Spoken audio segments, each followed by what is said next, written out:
Well, hello, General Hospital, Daily Recap fans, GH fans. I'm here with the first Daily Recap of July. So it's July 1st, 2022. This is Cliffhanger Friday, but not. I'm telling you, I could have swore this was a Wednesday or Thursday episode. There was nothing specific cliffhanger about it. Um, they're going to have to get caught up on the cliffhangers because there's nothing that happened today that warranted a cliffhanger. A lot of chitter chatter. We had Chase talking to Finn and his dad about what happened, and now he has the civilian review. Or citizens review, whatever review that is, he has to go through, and they're trying to analyze, why he's, flying off the handle because of Brooklyn. His feelings are running deeper than he wants to. And now Chase is saying he has to get a job because he doesn't have any money coming in and doesn't know when money's going to come in. So let's see what kind of job Chase ends up with. That's going to be interesting. Brooklyn asked to meet her Uncle Sonny in the park, came up with this great idea for Sonny to intimidate Link, make him recant his statement where Chase is concerned so Chase can get reinstated. And Sonny listened to her like he always does. And then he flat out said, "I'm sorry, Brooklyn, I can't." And she was like, "Wait, what? Why can't you, Uncle Sonny?" And he's like, "Brooklyn, if I intervene in Chase's behalf like that, or on Chase's behalf, the other families, criminal elements are going to think, I think he said his associates are going to think Chase is a dirty cop and can be bought. He's going to think everyone would think Chase did a favor for him, which is why he's doing a favor for Chase." And she goes, "Oh, Uncle Sonny, I didn't think about that." Isn't that the story of Brooklyn's life? She never, ever thinks about any long-term consequences. She doesn't. She formulates these plans and rushes into action with them, not thinking of the long-term effects. But then when it's all said and done, I didn't mean that. I didn't want for that to happen.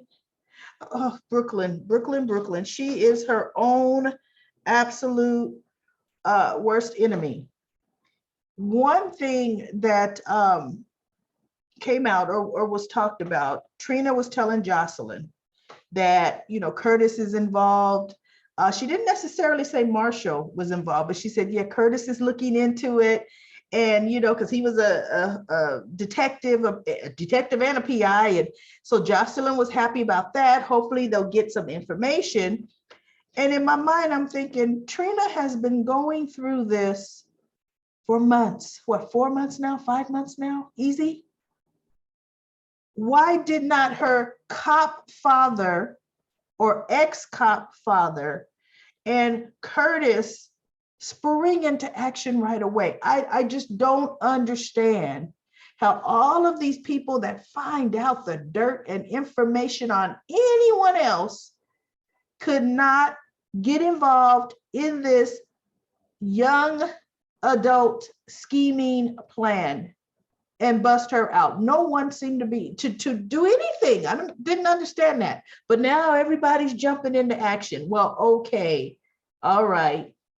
So the biggest thing to me today, and this is going to be, kind of a short recap, because to me, not a lot happened. We get Nicholas and Ava and Scott around the table. Nicholas is gung-ho with signing these divorce papers, giving Ava half of everything. Okay, so they could start over. And Ava just doesn't want to do it. She's telling Scott when Nicholas walked away that, "I just feel this is going to be the beginning of the end. It's not going to be a restart like Nicholas thinks. I just think it's not a good thing to do." And so they're talking about it, and Esme is listening in the background, overhearing. So she runs up. Divorce? Oh no, I thought you decided not to tell her. And now you're getting a divorce, Mr. Cassadine. And Nicholas is looking at her, and Ava is looking like, what on earth is she decided not to tell me what?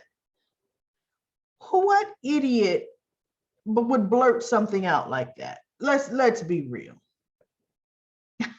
Run up to a table and blurt something out like that. Okay.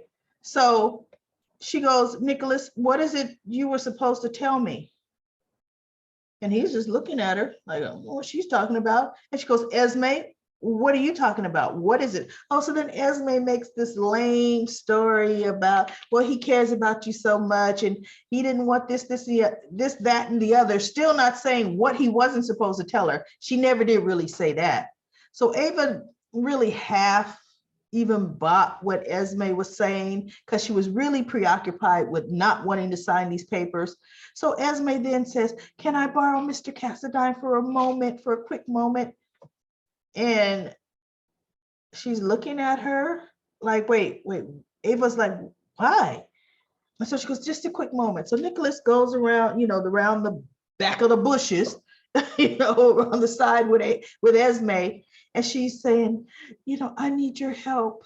Mr. Collins has barred me from my internship at Spring Ridge, and I really want this internship, and I'm trying to get into college, and can you intervene? Can you get my internship restored? And he was like, well, no, I mean, Kevin is married to my mother. Do you realize that could get back? And now my mother's talking to me. And he goes, that could be problematic. So she goes, oh, well, I guess this is what I deserve. This is what I get for us sleeping together. In other words, yeah, emotional blackmail. He goes, no, for what, we should never have done that, but the world doesn't work that way, Esme. I mean, no, you're not being punished for it. We definitely shouldn't have done it. And she's just looking, and he goes, you know what? Okay, I will see what I can do. So what does she do? Oh, thank you, Mr. Cassadine, and pulls him into the biggest hug again, trying to get some more of her perfume. I'm surprised she didn't dig her lipstick in his, side of his little shirt or coat. I mean, it was ridiculous. And he's just like standing there like, oh, she's hugging me again. And it's like, yeah, and you're letting her. Yeah, and anybody could walk in and see that hug. There's no reason she should be. Especially if you're trying to keep distance from her because you love Ava so much. Needs to be ground rules. Esme, look, no personal contact. We don't even need to have that going on. But no, not Nicholas. No, Nicholas is letting it go on. Nicholas is going to get her back into Spring Ridge, which now Ryan can escape because she is pivotal for Ryan escaping. So now Nicholas is going to get her back in, and now we're going to move forward with the Ryan story. But it was funny. Spencer came in at the beginning of the episode telling the story how he got his Uncle Victor involved, and Victor found out the paternity of Esme's mother. The church, even though the people at the church were saying they didn't remember her, but they were able to track down a nun that worked there at that time, and they convinced her, to give up a name, which she did, and they tracked the woman, I think, to Portugal, and Uncle Victor got a sample. She gave a DNA sample to Uncle Victor's people, and he had the DNA sample ran against Esme, and it is her mother. And Spencer was like, oh my goodness, he bought it, hook, line, and sinker. And so then Spencer's like, well, good. If you bought it, then Esme should buy it. And Spencer's like, wait, what are you talking about? And he goes, oh, I made all that up. Made the whole thing up. And Spencer's like, why would you do that? And he goes, for one, I had to test out the story. Is it even feasible? And so Spencer's like, well, it did sound pretty good. And in my mind, I'm thinking Esme is smarter than that. Even though Victor does have the resources to do something like that. I mean, I could believe that part. So what Spencer is saying is, okay, so Cameron says, well, you don't even have a DNA test. And he goes, no, but that's where you come in. I need you to get Jocelyn a sample of her DNA and a sample of her mother's. And then I'm going to have the DNA test run, and it's going to come back 100% match between mother and daughter. And I'm going to give them Esme that DNA test. She could go verify it at GH. And it'll be, yeah, the test was run. It was 100% match, right? On, anonymous subjects. Well, for one, we know that that'll never work. But because he goes, I'm going to tell her I'm not going to give her the information until she admits that she was the one who framed Trina. And Spencer's like, why would she risk going to jail? He goes, because the one thing she wants to know more than anything is who her mother is. And I'm going to give her enough time to leave town before I send the incriminating evidence to the police. So these two youngsters, Spencer and Cameron, feel like that's going to work. That is not going to work in the least, in the 100% least, but they feel it might. Tell me, how do you feel about that? Do you feel that plan is going to work? Because I definitely don't. Now, the most interesting, and not really the most interesting, and I kind of think the only reason why I'm bringing that up is we knew this was coming. No matter how much she 100% denied the fact that she was one bad event happening from taking drugs, and that was Sasha. By the end of today's episode, because you remember the sleazy cameraman that was trying to run her down off the road to get his memory stick back, he bought her a bag of pills because she called and asked him for it. And he says, okay, I need backstage access to the whole big thing they're going to be doing on like Home Shopping Network kind of thing. So she says, well, I changed my mind. I don't want it. And he goes, yeah, you do. You do. As he's holding this bag in front of her face, and she's starting to salivate over it. And she goes, well, all you saying you wanted is just backstage access, just to film to take some behind the scenes of everything. He goes, yeah, come on now. We already know he's going to be taking pictures of her high, period. And so she says, well, what are those pills? Because they're just in a little teeny tiny Ziploc. Well, what are they? And he goes, oh, don't worry.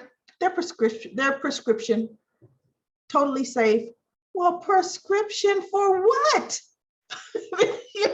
She has a heart condition. Last I checked, and she's taking these unknown prescription, something that could just kill her instantly on the spot. She doesn't know because she doesn't even know what they are. Okay, so she gets over there to Deception. She's ready. She had pretty much been rehearsing all night what the order and what she was going to say about the products. And Lucy had agreed, which to me, she should never have agreed to, for some product changing as far as the lineup. What was supposed to be first is now not first. What was supposed to be. So, and the lady had some just minor tweaks.